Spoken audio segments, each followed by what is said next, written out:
Muy bien, estamos entonces para nuestra clase de hoy, nuestra clase número 4, es decir, nuestra reunión número 4. En nuestra primera clase estuvimos introduciéndonos al curso, estudiando el plan de clases y hablando sobre los materiales, las asignaciones del curso. Y propiamente comenzamos nuestra segunda semana el estudio de este tema del contexto histórico del Nuevo Testamento. Entonces hoy, avanzando en el estudio de este tema, el tema general de nuestra primera unidad, que es el contexto histórico del Nuevo Testamento, vamos a estudiar lo que fue la religión y la filosofía en los tiempos del Nuevo Testamento. Muchas cosas en cuanto a este tema que podemos estudiar, pero vamos a estar enfocándonos en aquellos aspectos más esenciales que tienen que ver propiamente con el texto del Nuevo Testamento y que pueden ayudarnos también en el transcurso de nuestro curso. Así que he preparado la clase con propósito en cuanto al desarrollo del curso y en cuanto a nuestro estudio, ¿no? Sí, del Nuevo Testamento hacemos nosotros normalmente para nuestro ministerio. Entonces hay elementos acá que vamos a tratar en nuestra clase de hoy que nos pueden ayudar mucho a una comprensión de muchos textos del Nuevo Testamento y también en la enseñanza y la predicación de la palabra de Dios.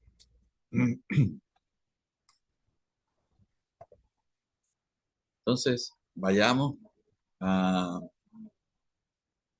el inicio de nuestra clase, comenzando por estudiar lo que es la parte religiosa en el trasfondo del Nuevo Testamento.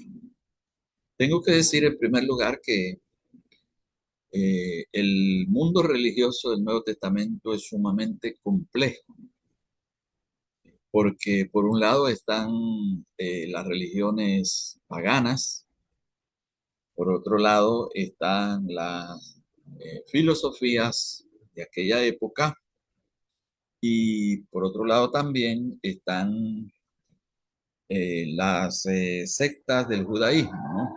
Todo lo que tiene que ver con el judaísmo y el movimiento de Jesús, ¿no? Todo lo que fue el ministerio de nuestro Señor Jesucristo, que irrumpe en esa tradición judía religiosa, ¿verdad? Irrumpe de una manera tremenda eh, el Evangelio de nuestro Señor Jesucristo, las buenas noticias de salvación, y trastoca entonces, a partir de ese momento, todo lo que era el sistema religioso tradicional judío, ¿no?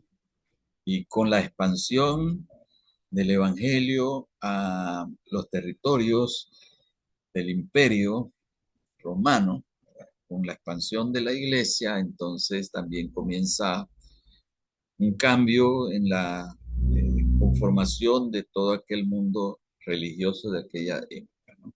Vamos a mirar entonces algunas cosas importantes, comenzando por estudiar lo que fue el panteísmo, ¿no? Greco-romano.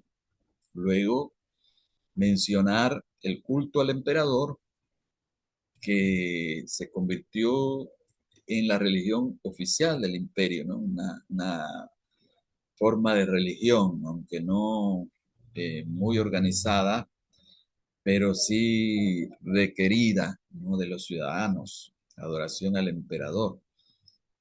También veremos lo que fueron los cultos mistéricos, ¿no? No hablemos de religiones mistéricas porque no eran religiones como tales, sino cultos, ¿no? Cultos mistéricos. Estos cultos mistéricos estaban aliados o concatenados a algunas de las religiones paganas de aquella época, las religiones idolátricas, ya lo vamos a estudiar. Y también lo que fue la gran herejía de los tiempos primitivos, la iglesia primitiva, el gnosticismo. Algunos hablan de que en el Nuevo Testamento lo que existió fue un proto-gnosticismo, es decir, que no era el gnosticismo como tal, que se desarrolló luego a partir del siglo segundo, en los siglos subsiguientes, fue que tomó forma, ¿no? Podríamos hablar de religión, ¿no? O creencia. Ya vamos a estudiar entonces lo que era el gnosticismo. Comencemos por ver mencionar lo que era el panteísmo greco-romano, ¿no? Bueno, es importante, hermano, mencionar que tanto griegos como romanos fueron profundamente idólatras, ¿no? Politeístas. Entonces, cuando hablamos de panteísmo greco-romano, estamos hablando de esas creencias. La palabra panteísmo viene del griego pan, que es todo, y teos, que es Dios. Entonces, hace alusión a la creencia de que todo es Dios. Y tanto griegos como romanos creían que Dios estaba, o los dioses estaban en todo, ¿no? Tanto en la naturaleza como en las cosas, ¿verdad? Como en las mismas personas. Entonces, en el cosmos, en el universo, en los astros. Entonces, el panteísmo era la creencia de que Dios estaba en todo, ¿no? O unía eh, a Dios o a la divinidad, lo unía con todas las cosas o lo percibía, ¿no?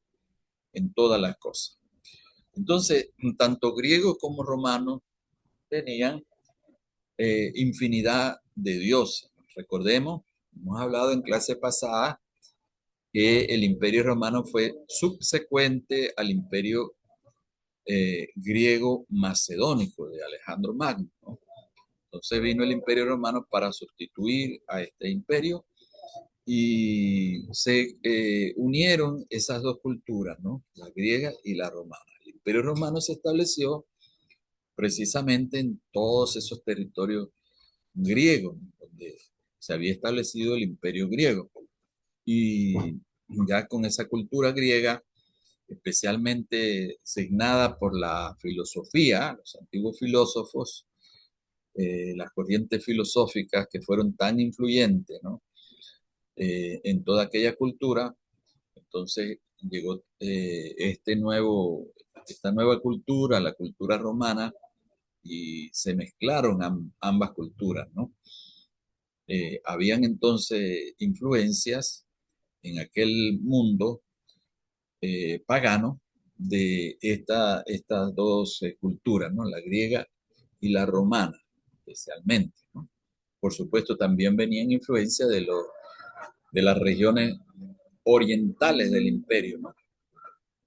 Eh, y entonces la gente iba asimilando de diferentes fuentes todas esas creencias religiosas.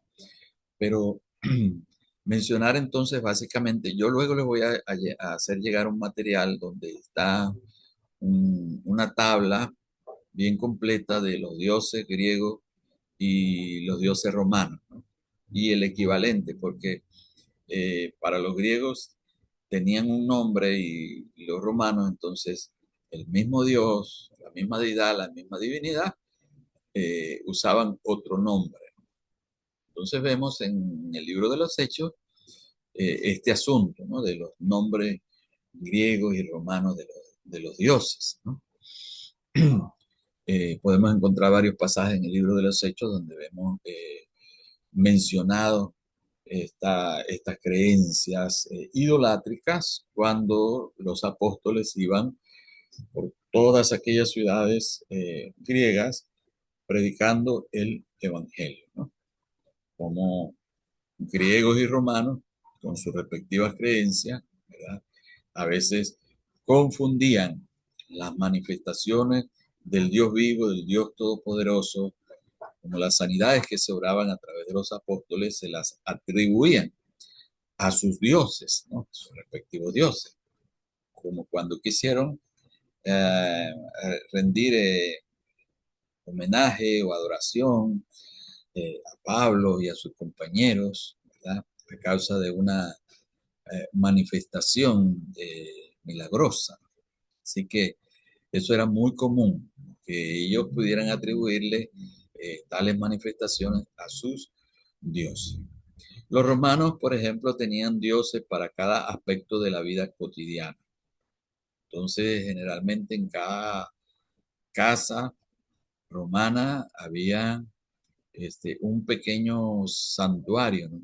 Un pequeño altar, un lugar de culto, de recogimiento, donde dependiendo de la deidad de la que ellos eran devotos, a la que ellos eran afectos, entonces hacían allí tenían su estatua y tenían su culto, ¿no?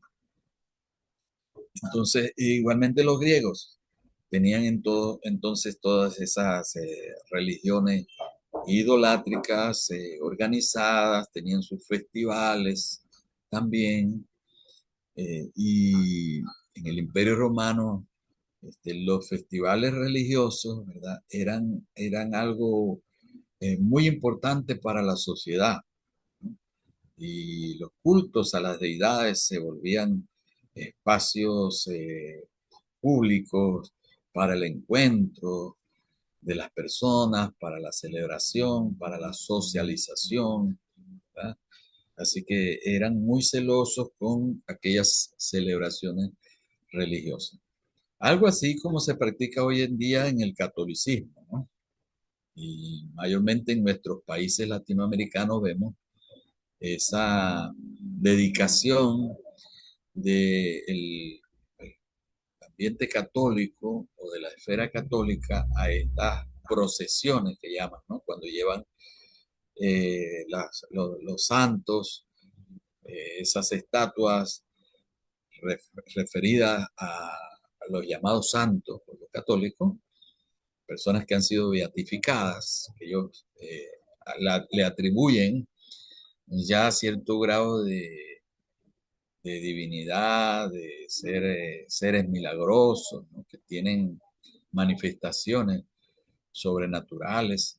Entonces se hacen esas procesiones, esas caravanas donde se llevan esas estatuas a nivel de los pueblos, de las ciudades.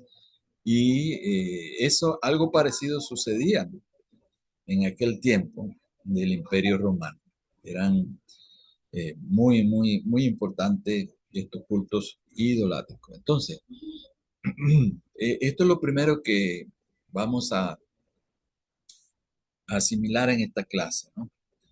Que había un panteísmo muy marcado, ¿no? La creencia de ver a Dios o a los dioses, a la divinidad, espíritus, ¿verdad? Manifestándose o presentes en cada aspecto de la vida, especialmente en la naturaleza.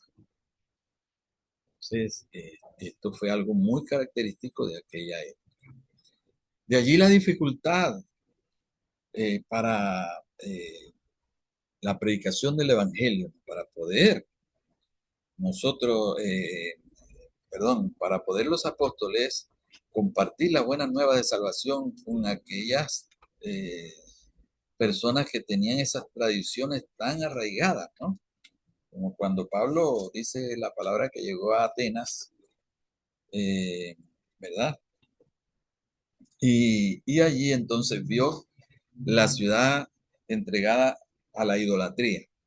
Eso lo registra Hechos capítulo 17, versículo 16 en adelante, ¿no?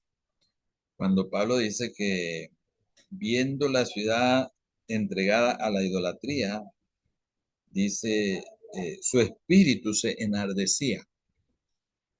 Es decir, la palabra enardecerse tiene algo que ver con molestarse, ¿no? Se molestaba un poco por la ignorancia de las personas, ¿no? Y lo que hacían, las prácticas religiosas que tenían adorando a aquellas deidades, aquellos dioses falsos, ¿verdad? Y de la manera en que lo hacían, ¿no?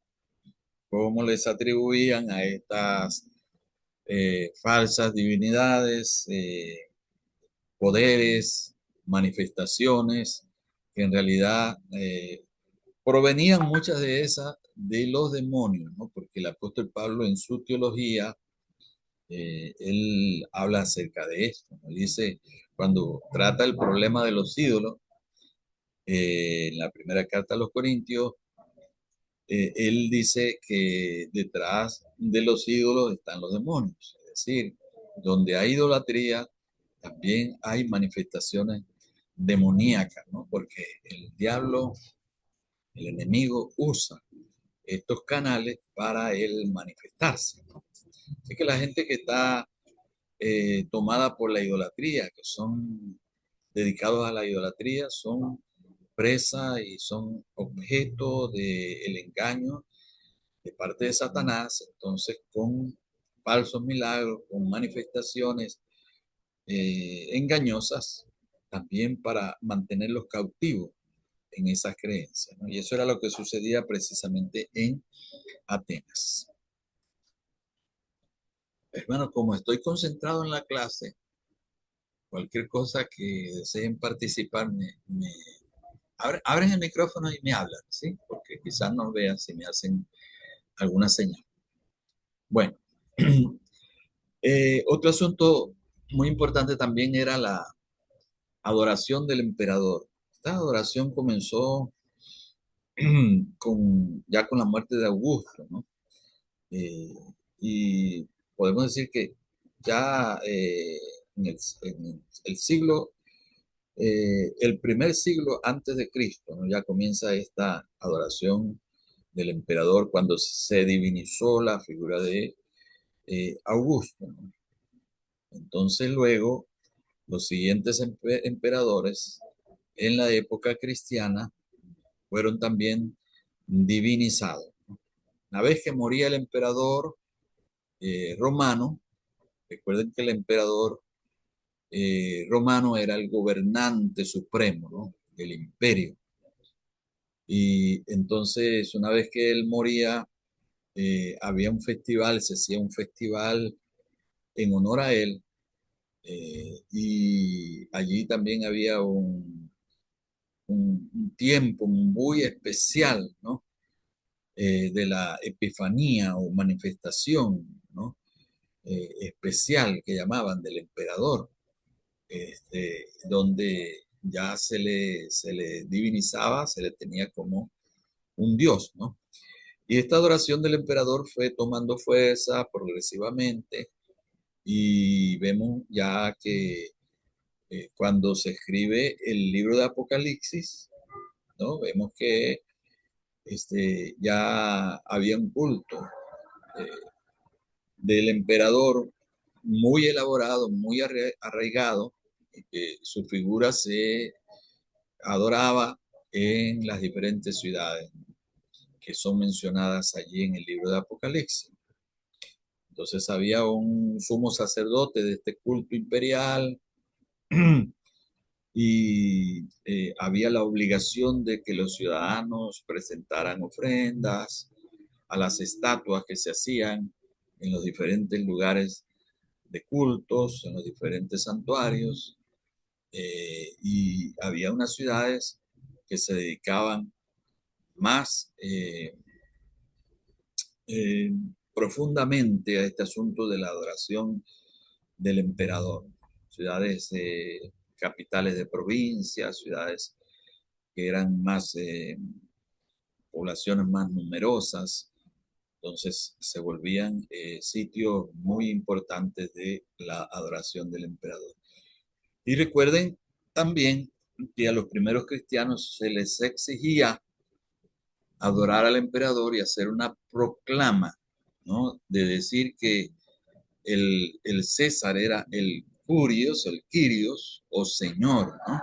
A lo cual ellos se negaban de hacer esta proclama. Y de ahí nace la primera declaración de fe de los cristianos en la época del Nuevo Testamento, que fue Jesús es el Señor. Podemos decir que este es el primer credo de la iglesia como tal. Allí tenemos varias palabras que hacen referencia, allí en la diapositiva tenemos la palabra Kyrios, ¿verdad? Curios, que es Señor, palabra griega que se le aplicó al Señor Jesucristo en el Nuevo Testamento. Y el uso de esta palabra Kyrios, indica la divinidad del Señor, ¿no? Y indica también el reinado, el gobierno, la soberanía de nuestro Señor Jesucristo. Y los cristianos preferían declarar Jesús es el Señor, ¿verdad? Y ser martirizados antes que negar su fe y confesar que el César era el Señor. Así que no era fácil vivir en aquellos tiempos, ¿no? Estaba leyendo en estos días lo que fue el martirio de Perpetua, que fue una joven cristiana de 22 años, fue martirizada por causa de la fe, y cómo esta joven de una manera tan valiente, ¿verdad?, pudo confesar a Cristo a pesar de ser echada allí al circo romano, de ser masacrada y prácticamente, y también de tener una criatura pequeña, ¿no? Un niño, no recuerdo si niño o niña, pero fue muy doloroso para la iglesia ver este martirio, el martirio de Perpetua, ¿no? Es uno de las primeras mártires de la iglesia y que es símbolo, es la imagen de lo que fue aquella fe perseverante de los primeros cristianos, ¿no? A través de las pruebas, aquella fidelidad a nuestro Señor Jesucristo a pesar de la aflicción. Así que esta palabra es sumamente importante en el Nuevo Testamento y se le atribuye, se menciona, ¿no? Con relación a nuestro Señor Jesucristo. La palabra soter también es una palabra griega que hace referencia a Salvador, ¿no? También es la palabra, otro de los títulos o términos que usa el Nuevo Testamento para referirse al Señor Jesucristo, ¿no? Y era una palabra también que se le atribuía al emperador. Todo el lenguaje, la terminología que se usaba en aquella cultura. Era el Kyrios, era el Soter, pero también era Epífanes o Dios manifiesto, ¿no? El emperador. Entonces, los cristianos iban contra cultura, ¿verdad? Porque para ellos Jesús era el Señor, era el Salvador y era la manifestación del Dios único, ¿no? Del Dios todopoderoso, ¿no? Era la imagen del Dios invisible y ese era el mensaje cristiano para aquella cultura. Así que el mensaje del Evangelio en aquella época, en aquella cultura, chocaba tremendamente con las creencias religiosas tradicionales, ¿no? No es como el día de hoy, que el día de hoy ya tenemos nosotros un contexto diferente en cuanto a creencias. Muchos lugares a donde vamos a predicar el Evangelio ya han vivido el catolicismo, ya tienen la tradición católica o tienen otro tipo de creencias que han sido como la gracia preveniente, ¿no? De Dios para luego permitir que ellos puedan conocer el Evangelio, ¿no? Ya están los corazones preparados de alguna manera, ¿no? Aunque todavía en sus errores, en su ignorancia, en su incredulidad, pero se nos facilita más a nosotros, ¿no? Aunque, por supuesto, hay contextos hoy día, sabemos, donde la iglesia es perseguida porque el mensaje choca diametralmente, profundamente con las creencias religiosas. con las costumbres culturales y otra serie de cosas, ¿no? Como en países árabes, donde está principalmente el Islam, o en algunos otros naciones donde hay estos cultos eh, idolátricos, ¿no? Que son bastante fuertes y que entonces el mensaje del Evangelio choca, ¿no? Y hay la persecución de los cristianos. Pero gracias a Dios, nosotros hermanos tenemos un contexto muy diferente y podemos nosotros, gracias al Señor, llegar más con una mayor libertad a las personas, ¿no? Y tenemos que agradecerle eso a nuestro Señor, ¿no? Aunque si nos tocara ir a un lugar donde hubiese tal persecución como discípulos fieles, nosotros tenemos que estar dispuestos a ofrendar nuestra vida por la causa del Evangelio, a sufrir por causa del Evangelio. Y tenemos que estar preparados. Para eso entonces, este tiempo tan precioso de preparación ministerial, con el conocimiento de la palabra, con el conocimiento de la historia cristiana, la historia de las misiones, y todo eso les va preparando a ustedes para una práctica ministerial, quizá en un contexto difícil, ¿no? Así que donde quiera que el Señor los lleve en el futuro, mis hermanos, siempre es bueno recordar estas cosas tan importantes de lo que fue la vida de los primeros cristianos. Tenemos también los cultos mistéricos. Cultos mistéricos, como les decía, no eran religiones como tales, sino cultos que estaban consustanciados con algunas religiones idolátricas, ¿no? En algunas ciudades estos cultos eran muy importantes. ¿Cuál es la diferencia? La palabra mistérico hace referencia a lo secreto. Los cultos tenían cierto grado de secretismo, eran ocultos, ¿no? En cierta forma. Bueno, algunas de las celebraciones religiosas de estos cultos eran públicas. No obstante, la iniciación, rituales y terminologías y eh, adoración, ¿no? Participación del culto en sí, mayormente era celebrado en lugares que eran cerrados, no en espacios públicos, y las personas tenían que ser verdaderamente adherentes al culto para ser admitidos, ¿no? En estos cultos. Entonces, bueno, había cantidad de, pues, están los misterios eleusinos, ¿no? Que era el culto mistérico quizás más importante en la época del Nuevo Testamento. Y van a leer un poquito en el material que les hice llegar en este librito, van a leer sobre los misterios eleusinos, ¿no? Y el culto a Dioniso, también un culto muy importante, Cíbeles, Isis, diosas, dioses griegos y romanos, ¿no? De la época, eh, pero de estas religiones idolátricas entonces había estos cultos mistéricos. Por ejemplo, el culto a Afrodita, ¿verdad? Tenía, habían ciertos cultos, ¿no? En relación a la diosa Afrodita. Y esta era una diosa de la fertilidad, ¿no? Diosa de la sensualidad, el aspecto sexual del ser humano. Y fue, por ejemplo, en Corinto, ¿no?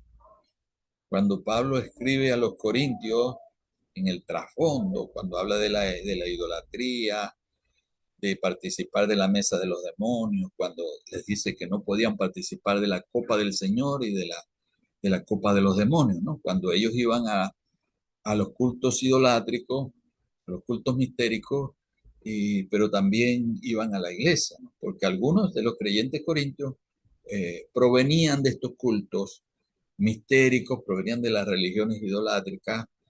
Entonces, cuando llegaron a los caminos del Señor, el proceso para su transformación, para su cambio radical, ¿verdad? Fue bastante duro porque estaban muy apegados a sus creencias antiguas, ¿no? Y algunos, pues no estaban allí en la iglesia, pero todavía participaban de aquellos cultos. Una de las cosas que los atraía eran esos festivales donde se sacrificaban esos animales y luego la carne muchas veces se obsequiaba, ¿no?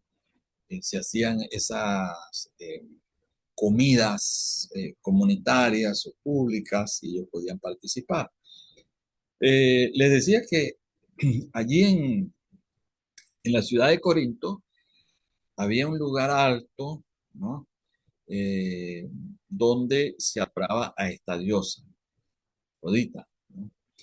Y en ese lugar había una cantidad enorme de sacerdotisas sagradas, mujeres que se dedicaban a, a la llamada prostitución sagrada. Las ofrendas de esas relaciones sexuales ilícitas eran dedicadas a el servicio de esa diosa, ¿no? Entonces, además, allí había el consumo de ciertas sustancias alucinógenas, ¿verdad? Ciertas drogas, y las personas en ese culto mistérico caían en éxtasis, ¿no? En raptos extáticos mientras adoraban. Momento en que caían en ese éxtasis era cuando supuestamente el dios o la diosa o los dioses los poseían, ¿no?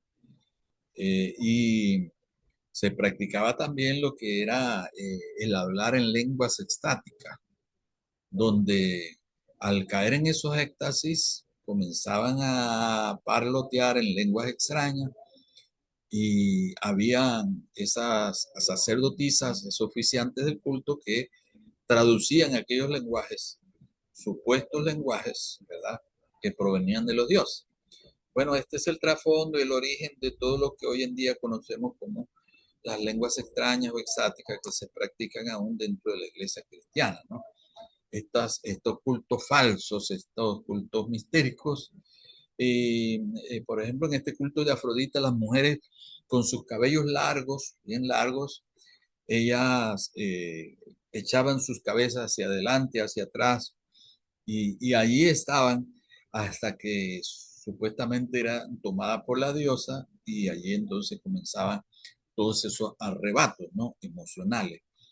Eh, Generalmente era así en estos cultos mistéricos, habían diferentes manifestaciones en uno y otro, pero en todos eh, se veían este tipo de éxtasis emocionales, estos arrebatos emocionales y de este desorden, ¿no? Además, entonces la prostitución sagrada, eran cultos impuros, ¿no? Y por eso tenían una gran cantidad de adherentes, de personas que seguían estos cultos, ¿no? Por todo lo que en ellos había. Pero el mensaje del Evangelio y la vida en el Evangelio era muy diferente, ¿no?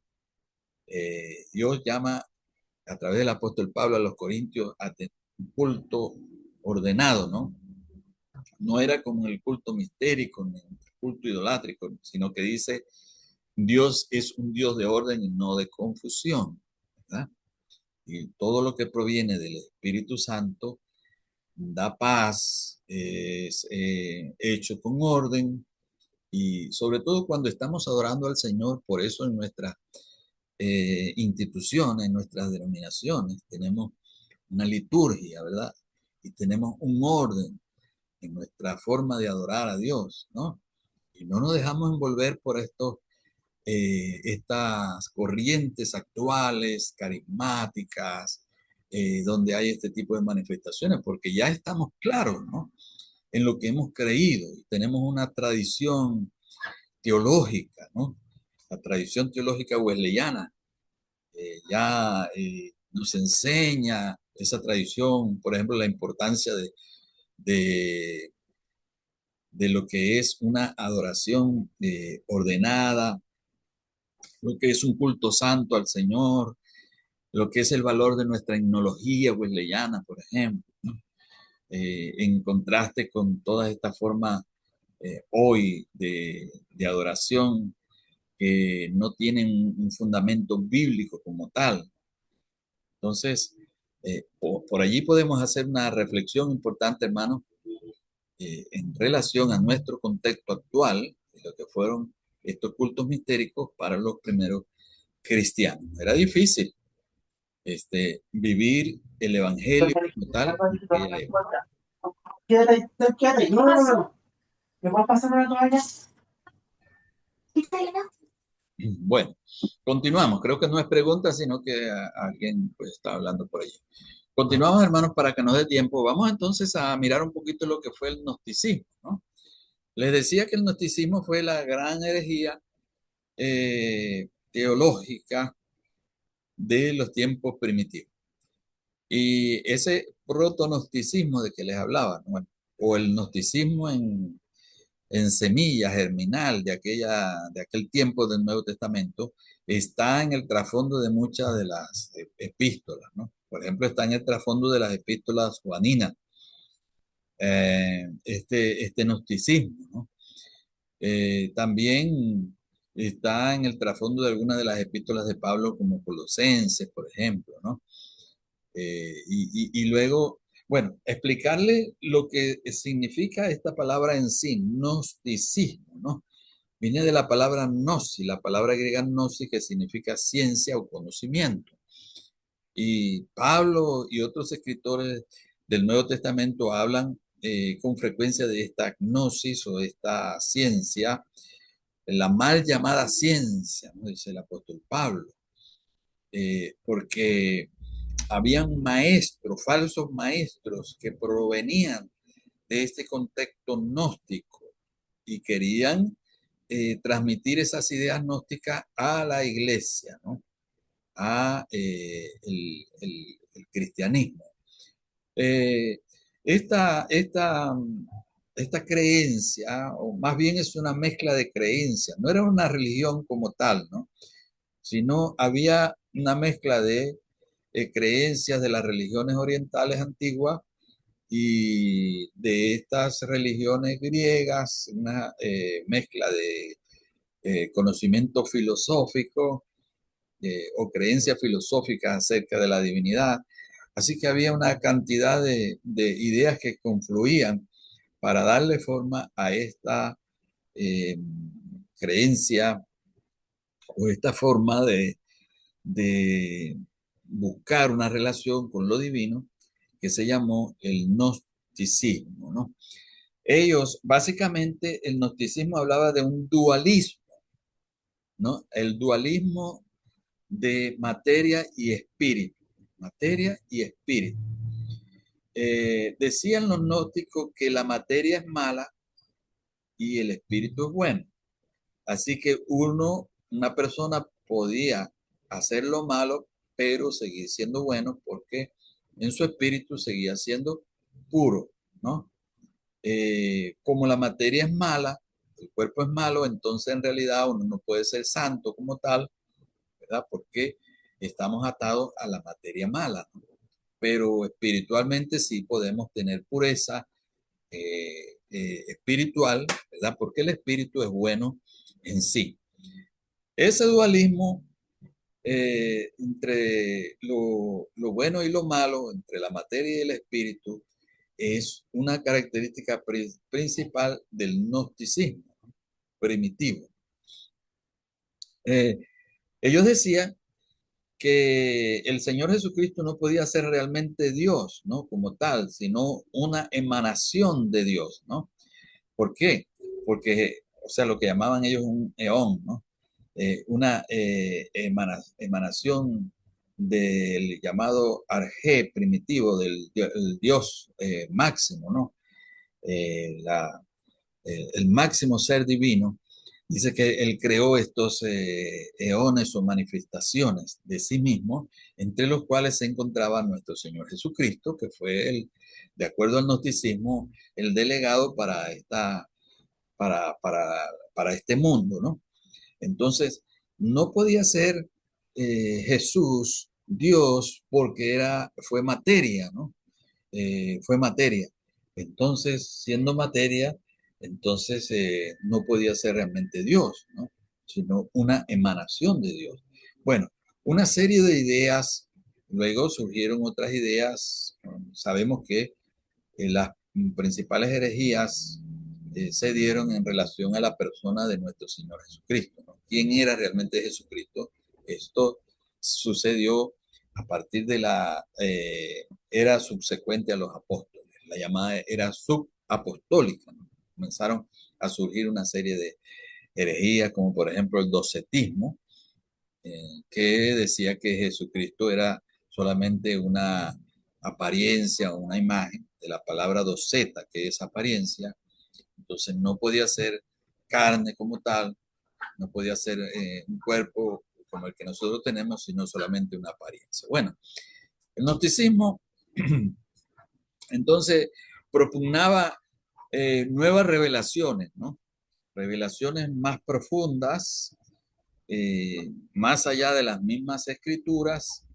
Decían que Dios se revelaba a través de sueños, de visiones, de manifestaciones sobrenaturales que ellos percibían en sus cultos y en su vida privada, y a eso le daban mayor importancia entonces que al estudio de las escrituras que ya tenían, ¿no? Así que también vemos aquí un antecesor, ¿no? De lo que es hoy en día esas creencias que le dan más importancia a los sueños, a las visiones, a las revelaciones, que a las mismas escrituras, ¿no?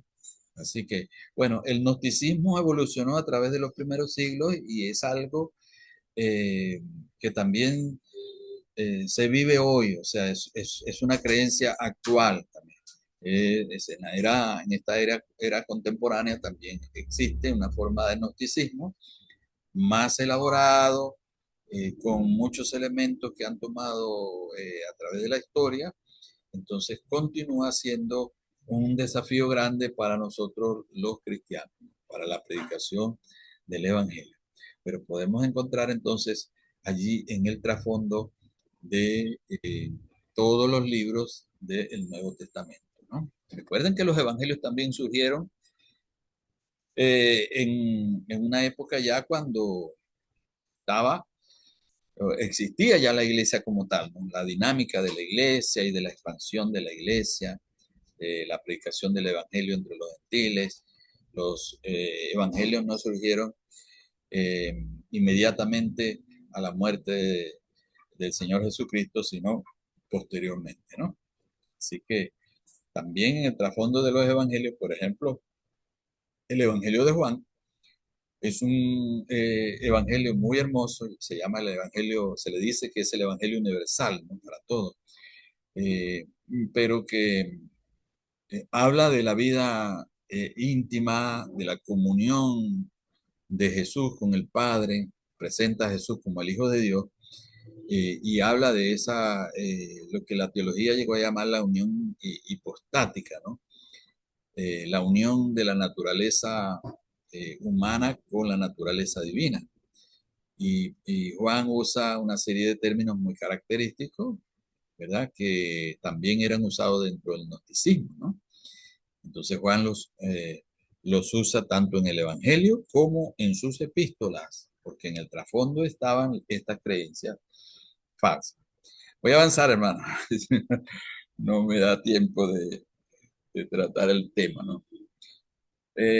Tenemos entonces también en el trasfondo religioso lo que fueron la corriente filosófica griega, ¿no? Y hubo no solamente filosofía entre los griegos, ¿no? Sino también entre los romanos.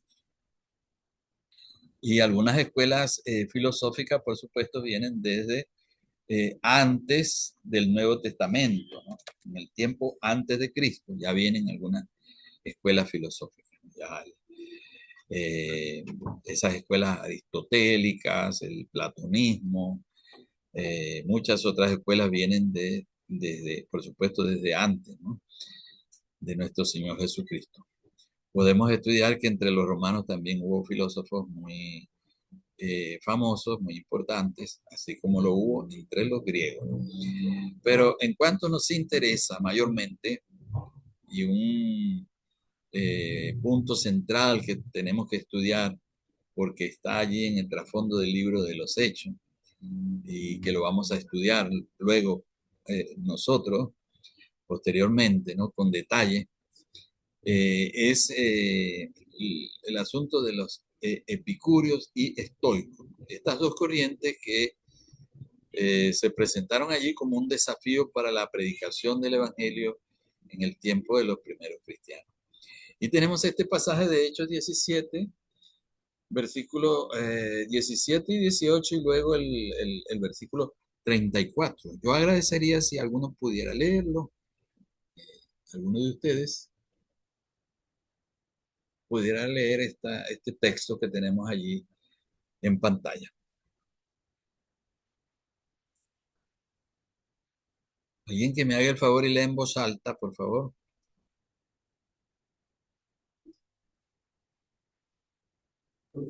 Amén.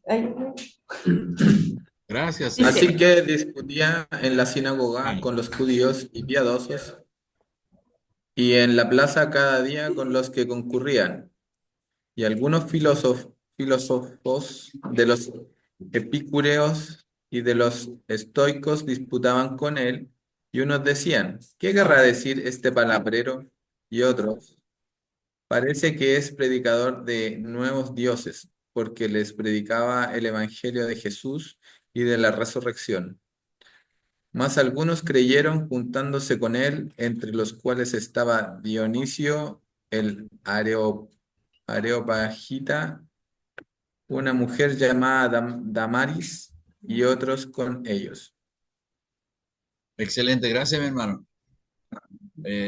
Bueno, aquí tenemos el pasaje de Hechos capítulo 17, ¿no? Pablo en Atenas. Recuerden que eh, allí Atenas era una ciudad griega, ¿no? Estamos hablando ya del tiempo del Imperio Romano. Pero por supuesto, eran dominados esos territorios por los romanos, ¿no? Y pertenecían a una provincia romana. Pero la cultura fundamentalmente era la cultura griega, la cultura tradicional que ellos tenían como griegos, ¿no? Y estas escuelas tenían gran influencia en la población, las escuelas filosóficas, ¿no? Y la palabra de Dios dice que Pablo, ¿verdad? Discutía en la sinagoga, lugar de culto judío, con los judíos y piadosos, ¿no? Y en la plaza, es decir, en la plaza pública, ¿no? En lugar público, que mayormente era un lugar donde concurrían para enseñar los maestros de las escuelas filosóficas y para plantearse algunas situaciones de la ciudad y todo eso. Dice que allí discutía con los que concurrían en esa plaza, que eran mayormente los filósofos de los epicúreos y de los estoicos, ¿no? Dos corrientes filosóficas centrales en aquella época, en aquellos lugares, ¿no? Así que en base al mensaje de Pablo y de los apóstoles, pensaron que se trataba de un predicador de nuevos dioses, porque vez tras vez ellos hablaban de nuevos dioses. Los escritores de aquella época, los grandes escritores, escribían sus novelas, sus libros y hablaban, a veces les cambiaban los nombres a los dioses, planteaban historias acerca de los dioses, y esas historias de aquellos escritores eran asimiladas por el pueblo, se convertían en leyendas creídas por la gente, ¿no? Así que pensaron que estas personas, Pablo y su compañero, hablaban entonces de nuevos dioses. les predicaba el Evangelio de Jesús y de la resurrección. Nunca habían oído acerca de Jesús.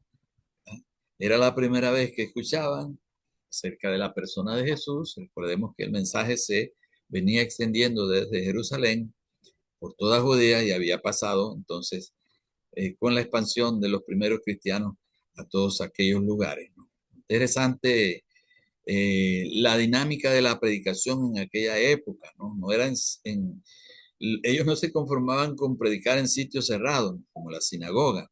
Bueno, ya la sinagoga era un lugar público, ¿no?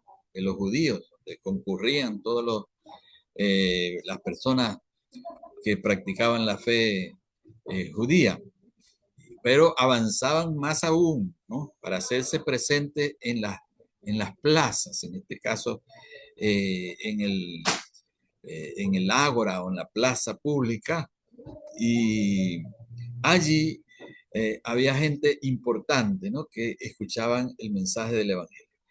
En este caso es interesante, hermanos, cómo el capítulo termina diciendo que creyeron algunos, ¿no?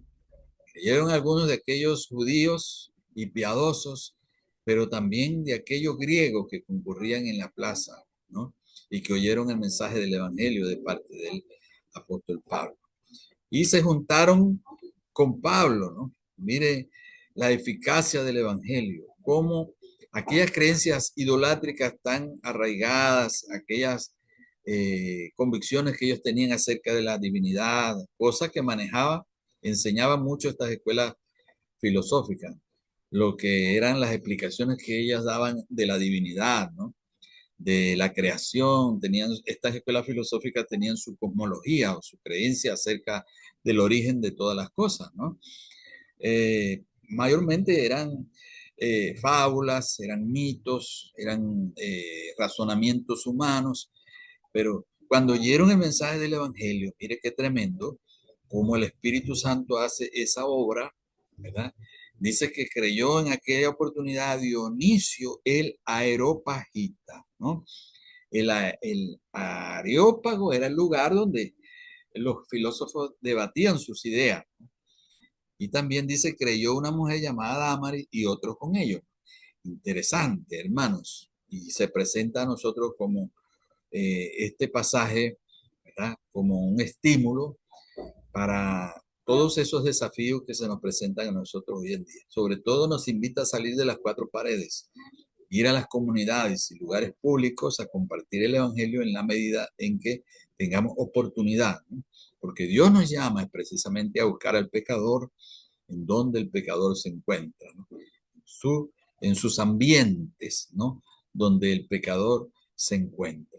Así que pidámosle al Señor las oportunidades y le pidámosle al Señor también sabiduría y denuedo para predicar hoy en día el Evangelio con esa convicción, con esa sabiduría que el Espíritu Santo daba a estos hombres y mujeres de Dios, ¿no?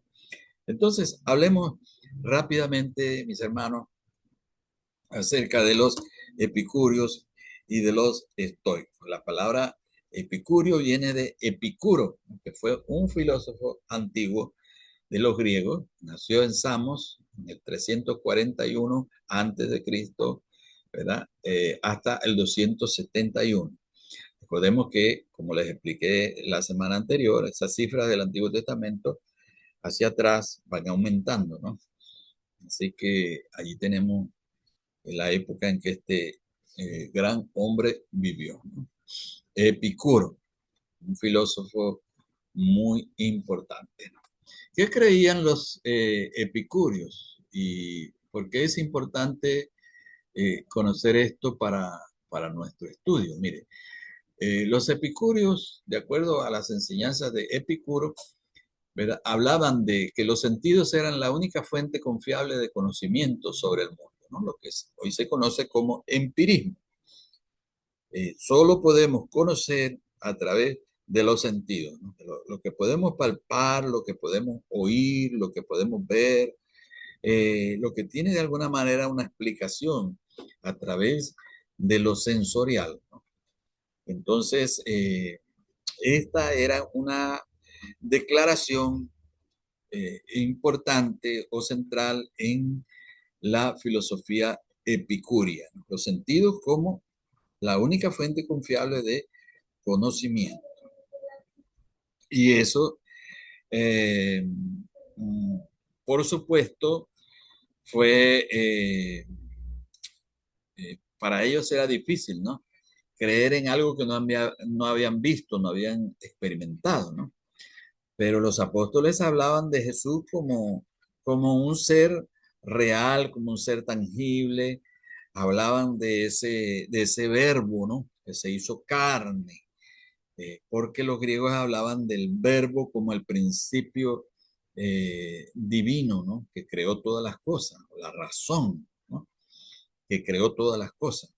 Entonces ellos, los cristianos, les explicaban la la persona de Jesús, ¿no? Un ser de carne y hueso, pero era la divinidad hecha carne, ¿no? Encarnado. Entonces, por allí, recuerden que allí en Atenas se habla allí de que tenían un altar al Dios no conocido, ¿no? Porque eran sumamente idólatras y habían hecho un altar pensando en que se les hubiese pasado alguna de estas divinidades. Entonces habían hecho ese altar al Dios no conocido. Y Pablo le dice precisamente de ese Dios no conocido es de quien yo les vengo a hablar, ¿no? Dios que ustedes todavía no conocen, pero el Dios que creó al mundo, que hizo todas las cosas, por el cual vivimos, Él es el que sustenta, ¿no? Todas las cosas, que eran verdades o creencias que ellos tenían, pero a su manera. Pero Pablo y los apóstoles le dan una explicación a partir de la persona de Cristo, porque el evangelio es predicar a Cristo y predicar sus enseñanzas y lo que significa Cristo, ¿verdad? Para el ser humano, para la redención del ser humano. Los epicúreos también creían que el mundo comenzó como una lluvia de átomos, porque Epicuro fue seguidor o discípulo de Demócrito, que fue que sacó la teoría o la filosofía atomista, ¿no? El mundo eh, surge, comienza a partir de una lluvia de átomos y llegó a lo que somos hoy por casualidad. Esa es la cosmología atomista. Y luego, por supuesto, esta filosofía se fue desarrollando y dio lugar a algunas corrientes eh, filosóficas posteriores. Algunos otros filósofos fueron atomistas también, ¿no? El mundo surgió a partir de esa lluvia de átomos, llegó a existir por casualidad, pero también llegaron a enseñar que todo está constituido por átomos, ¿no? Como ciertamente esta última parte ha sido comprobada, ¿no? Por la ciencia, ¿no? Lo que es cómo está formada la materia, ¿no? Así que eran investigaciones profundas que los filósofos hacían, pero la mayoría de ellas partían de la especulación, ¿no? Del razonamiento. Y el mensaje del Evangelio, las verdades evangélicas eran a partir de la revelación escritural, ¿no? Lo que Dios había revelado en su palabra. Ahora, los epicúreos también enseñaban o creían que se debía procurar el placer y evitar el dolor, ¿no? Evitar el dolor al máximo. Procurar entonces todo lo que fuera gratificante para la persona, lo que fuera agradable. Y esa era la suma máxima de felicidad, era disfrutar del placer. Eso es lo que se llama una ética hedonista, ¿no? Porque viene de la palabra hedoné, que significa placer, palabra griega, ¿no? Entonces, estos se basaban en eso, ¿no? En la búsqueda del placer. Así que en esa búsqueda del placer vivían una vida inmoral, muchos de ellos, a pesar de ser filósofos y personas respetables en cuanto a su sabiduría y al razonamiento, vivían una vida inmoral éticamente hablando, porque ellos primaban entonces el placer. Bueno, voy a pasar a los estoicos, hermano. Recuerden que de estos epicúreos y estoicos, algunos creyeron, dice allí el versículo 37 de, de Hechos capítulo 17, porque para Dios, ¿verdad? No hay nada imposible. El Espíritu Santo puede ablandar el corazón más duro, los corazones de piedra, puede el Señor, Espíritu Santo, transformar. Así que por eso debemos predicar a todos.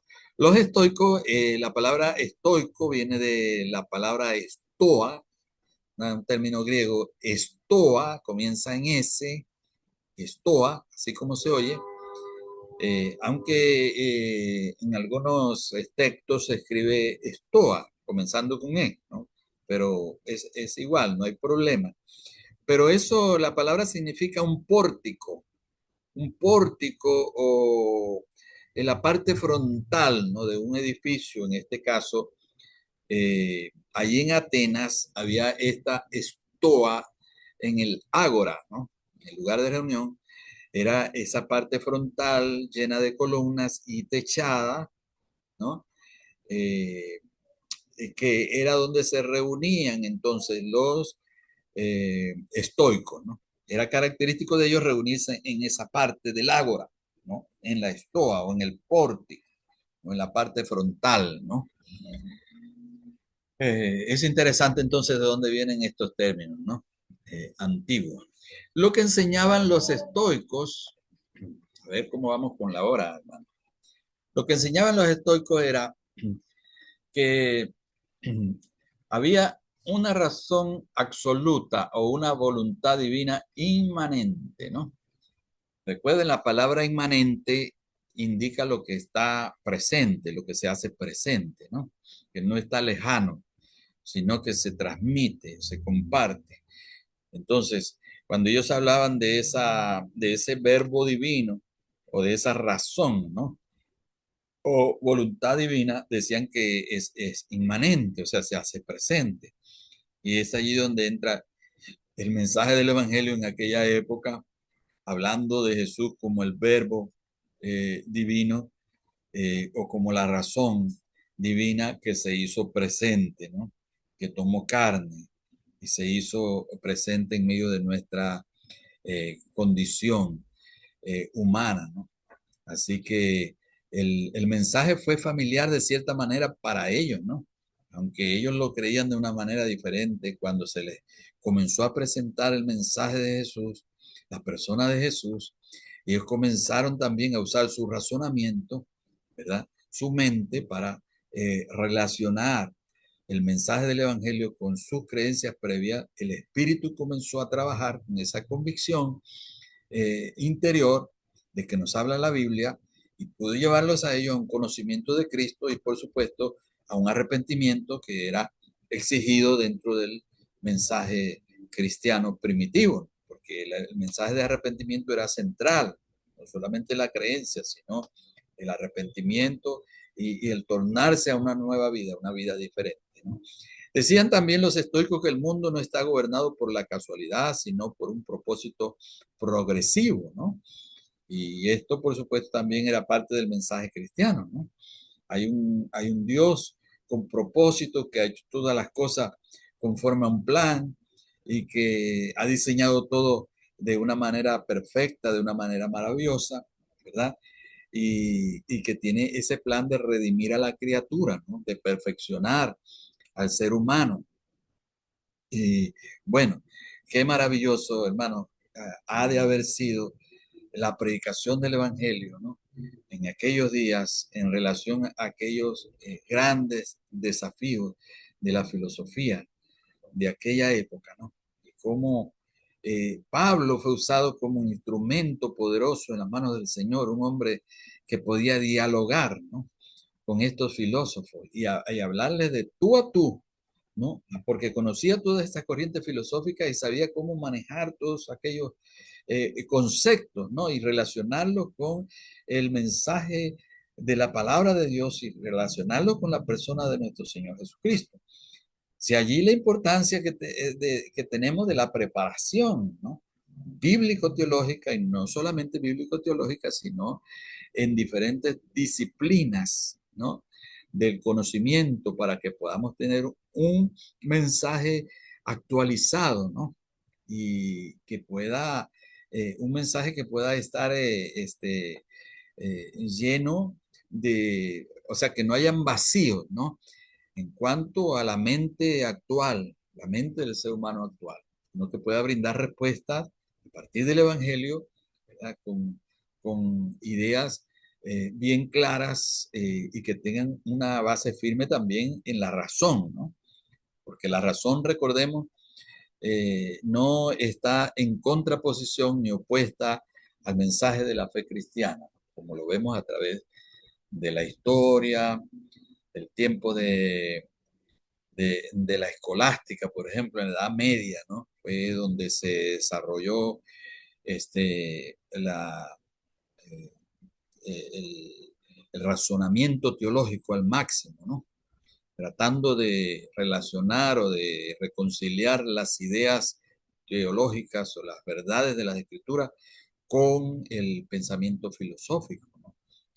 Es importante entonces el conocimiento y la razón. La virtud y la serenidad, enseñaban los estoicos, son las bases para alcanzar la felicidad, ¿no? La serenidad, lo que ellos llamaban la ataraxia, ¿no? Palabra griega que habla de esa imperturbabilidad. Y eso buscaban los estoicos, ¿no? Esa tranquilidad. Y por eso hoy se habla de una actitud estoica cuando la persona puede enfrentar los desafíos de la vida, los problemas de la vida, las dificultades, con serenidad. Y estas corrientes existen hasta el día de hoy, estas filosofías. Hay escuelas todavía donde se enseña la filosofía estoica y se aplica al liderazgo también. Se aplica a los hombres que manejan también la política. Muchos estudian estas filosofías, se envuelven en estas filosofías con el propósito de manejar, de que se les enseñe a manejar las dificultades, ¿no? Los desafíos que se les presentan en el contexto actual. Pero nosotros tenemos el poderoso mensaje del Evangelio, gloria a Dios, que es la respuesta máxima, ¿no? Y final de Dios para las problemáticas humanas. Así que Dios ha puesto en nuestras manos ese poderoso mensaje y nos sigue desafiando a hacerle fiel a ese mensaje original que está en el Nuevo Testamento. Bueno, ya estamos casi concluyendo, hermanos.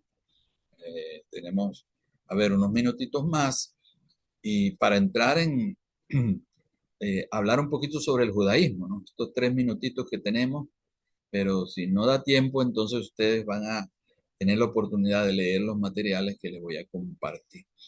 Dentro del judaísmo había una institución sumamente importante que era la sinagoga, ¿no?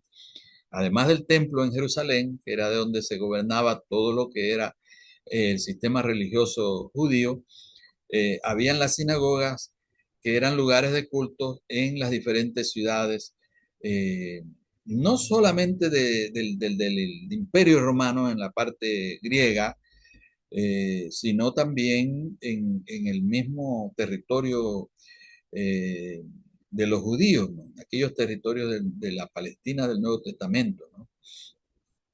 Entonces se hacían estos lugares de culto para que las personas de un pueblo, de una ciudad, pudieran reunirse, estudiar la ley, ¿verdad? Era un edificio destinado especialmente a la lectura y la enseñanza de la ley, también servía de tribunal y escuela, donde los niños estudiaban a ciertas horas del día.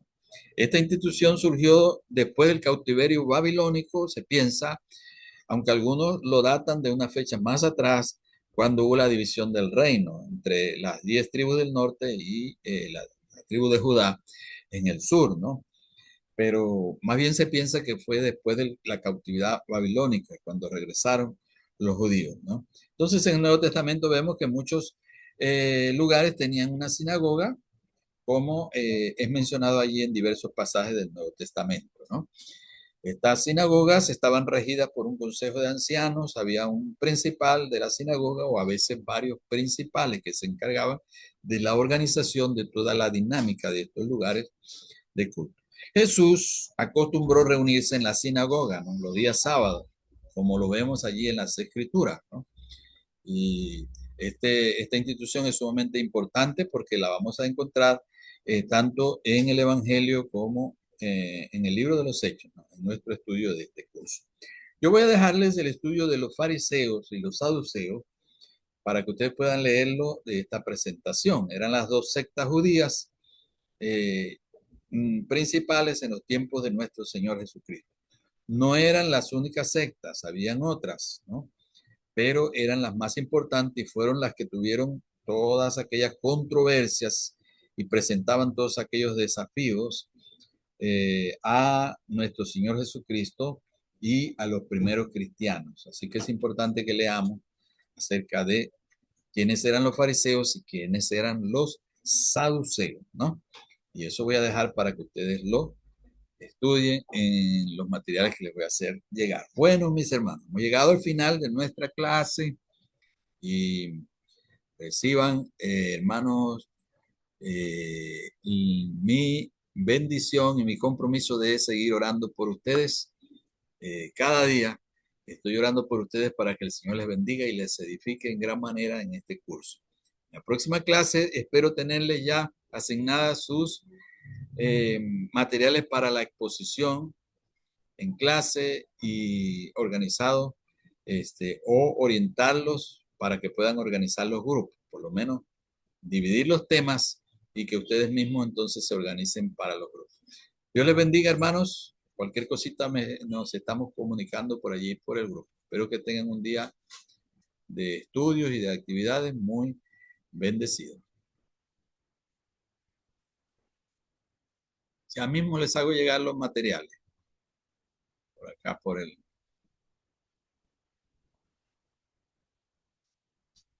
grupo.